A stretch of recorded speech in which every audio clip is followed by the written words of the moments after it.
Hey everyone, welcome to the inside of a Renault Zoe. This is going to be my wheels for the next 30 days. Basically what happened is a company called Zoe Mobility, a new leasing company, saw my rants last week about sitting in a petrol queue, thought they were really funny and got in touch and said, well, why don't you try an EV for a month? So that's what I'm doing. So I've been up to their headquarters today in Milton Keynes, picked the car up, and yeah, I'm now going to take it back to deepest Kent. I'm currently sat on a fast charger at 77%, got another 3% to go, and I'm going to unplug it at 80. I'm not going to do it all the way because you just wouldn't do that at motorway services. I've got the car with 34% and it's taken, let's say, half an hour. I've had a coffee, been sat in Costa, fine. The only thing I did have a slight issue with was the charger itself. Obviously that's nothing to do with the car. It's a grid serve one. There was another car hooked up to it when I arrived and it didn't seem to have enough power to do both. So fortunately the guy went really quickly and I've now plugged in and done it. Tapped, it seems to be charging all right, and the car's telling me I've got 157 miles of range at the moment. So when I unhook it at 80, I've got to get back down to Kent, which is about 110 miles. So it's cutting it relatively fine, but this car has a potential capacity of 250 miles. So well within the limits of doing that journey on a full charge, but I haven't got time for that today. So anyway, I'm going to cut it there because I've got to jump on the M1 and it's not good to talk to a camera while you're jumping on the M1, and I will see you back in Kent or at another charger if it doesn't quite make it. Let's see. Anyway, massive thank you to Zoe Mobility for the lend of the car. I say I've got it for the next 30 days, so you probably want to follow me on Twitter and Facebook and Instagram and YouTube. Get across those because I'll be doing videos and video diaries and my thoughts, and let's see if let's see if a switch to an EV is realistic. So far so good, I think, apart from the charger, but again, not the car's fault. Right everyone, hopefully you can hear this. I'm now about halfway through my journey back. I've done 62 miles and I've got a shot of the sat nav showing just under 60 to go. The battery has gone down now, shush. The battery's gone down by, let's have a quick maths lesson, 18%. Okay, so I'm showing 135 miles left with 60 to go. So in theory, that quick charge should get me home, no bother. I'd be lying if I said I wasn't a little bit range anxious, but then this is my first time driving an electric car. And not only am I driving an electric car, I've done a massive journey in it as well. So this is not typical use for an electric car, certainly not one like this one anyway.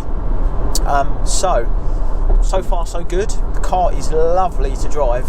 It's really comfy, I have to say, and the interior on it, having spent some time in it now for a Renault, is bloody lovely. It's the update, it's the facelifted version, this one, with all the nice bits and bobs, but it's a really nice place to sit. Not as quiet as I was expecting. It is quiet, but you still get road noise. So I don't know how much engine noise makes it through in a normal car, but there's still a bit of road noise. It's definitely quieter, for sure, but it's not quite as quiet as what I thought it might be. But I don't know what I was expecting really. Was I expecting whisper quiet Rolls Royce? It's certainly not that. So anyway, there's a quick update halfway through the journey. I will battle on and I'll update you a bit later. I'm basically coming across the Dartford Bridge now, so you might get a nice view of the Thames in a minute. So I thought this was quite a good place to do it. So what I didn't put in the last bit is that I'm driving the car on the M25 in rush hour. Now I have to say the M25 is being surprisingly kind tonight, which is pretty unusual. At this time of night it's normally an absolute nightmare.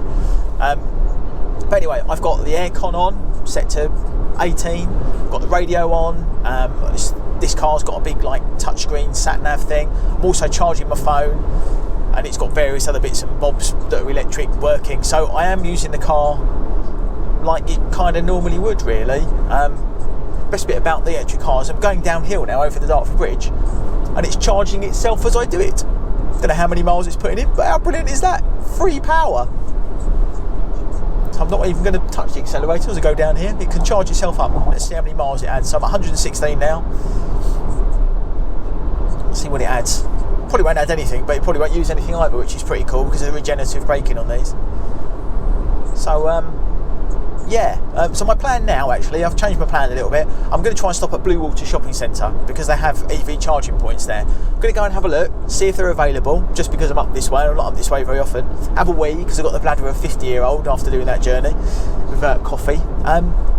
and we'll just kind of see what's what. So let's see how kind of, you know, if there's an available bay, if you have to pay, and if there is, I'm going to plug it in because it'll be quicker and faster than doing it at home tonight. Take exit 2 to merge onto the A2. So yeah, let's go to Blue Water and have a look and see what's what. Okay, so my plan to drop into Blue Water and see if they had a charger has gone horribly wrong, due to basically following sat-navs when you know better because you've been there so many times. But anyway, there you go. So I am now heading out of Blue Water and sitting in some traffic. So that will be interesting. So the car's showing 109 miles and I've got 43 to go, and I'm stuck in some quite heavy traffic at the moment. So that's probably going to dent the range quite significantly. So yeah, let's see how that goes. That traffic that I was talking to you about has just kicked in with a vengeance. Just I've gotten to the M2, and unfortunately it's backed up just before the services on the M2. So what I've done is I've nipped in because I didn't successfully have a wing in Blue Water because I got lost in a place that I've been to 1,000 times before. So I pulled into the services here and I've plugged the car in. So I know there's traffic ahead of me. The sat navs are telling me there's traffic ahead, and I'm at, let's say, 80 miles, or I was when before I got out of the car, with about 30 to go. So still in theory plenty, but if the traffic is as bad as the sat nav says, then I'm probably doing the right thing and having a quick top up. So I'm literally going to do a 20-minute splash and dash and another fast charger and see how we get on. So I'm looking at the charger now. It's at 45%. I think the battery's at 39 when I got out of the car in 5 minutes. So it is proper fast. But again, I don't know what I'm paying for it. It's not clear on the charger. Oh, hang on, 30p per kilowatt hour. So let's say we put 10 kilowatts in, it's going to be £3 ish, which is still cheaper than petrol for the amount of miles you're getting. But I have to say the pricing is that big on the side of the charger, which is a bit poo.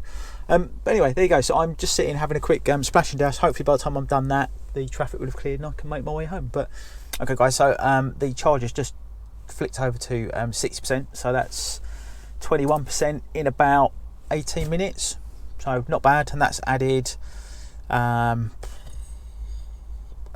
miles of range, which is bundles to get me back where I need to be and not worry about too much about the traffic. So I'm going to go and unplug it now and see what that's cost at 30p a kilowatt. So hang on there, let's go and have a look and unplug the car. Okay, so that charge has topped up 11.2 kilowatts at 30p an hour. So what's that? £3.30. So it's quite expensive at the services, but then petrol is really expensive at the service anyway. But to get you out of trouble, £3, and the other charge probably cost me £5. This journey's probably cost me £8 in charge, and that's mostly because I'm nervous because this is my first time with an electric car. What I could have done is sailed home, plugged it in a 3pm pin overnight, and it would have cost me pence. But I'm not too sad about £8 for 130 miles, if I'm honest.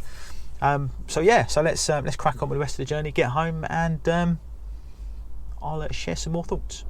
Right, so we're back on the motorway. The traffic had cleared. Don't know what that was all about. So I probably didn't need to charge, to be fair. But I'm sailing home now. Got 141 miles left, about 20 to go. So I'm gonna have loads left. Probably don't even need to plug it in tonight, really, to be honest. I haven't got any other trips planned this week, but I will, just because I can, and we'll try and top it up to its maximum range and take it from there. But gotta be honest, folks, this is a pretty nice way to drive. £8, 130 miles. Yeah, I don't know. It's very odd. It's a very odd way to motor. It's a completely different way of driving to what you're used to. With a petrol car, you know you can stop anywhere and get petrol normally.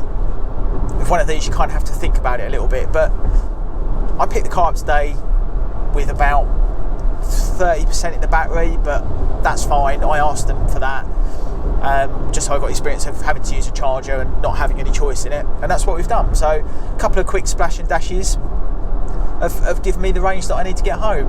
I mean, this is a long journey. This is not a journey that this car is going to do or likely to do very often. but it can be done. That's the thing. Those journeys can be done. You just need to think about them a little bit differently. But other than that, what a lovely way to drive. Quiet, comfortable. Don't know. Yeah, considering I've probably done the worst journey this car's going to do in the month that I'm going to have it today,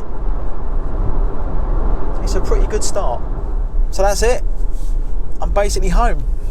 So after that little top up, I have still got 110 miles of range left.